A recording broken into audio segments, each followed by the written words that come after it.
What's up, ladies and gentlemen? How y'all doing? It's Saturday night. Sitting there outside of the Isle of Capri in Boonville, Missouri, in my Trump shirt on.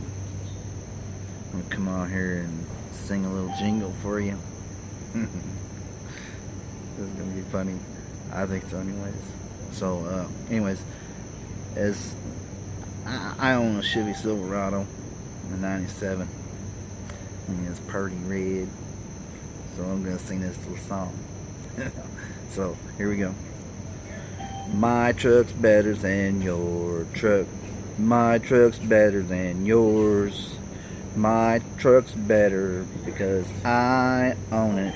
My truck's better than yours. My Silverado's better than your Silverado. My Silverado's better than yours. My Silverado's better because I own it. My Silverado's better than yours.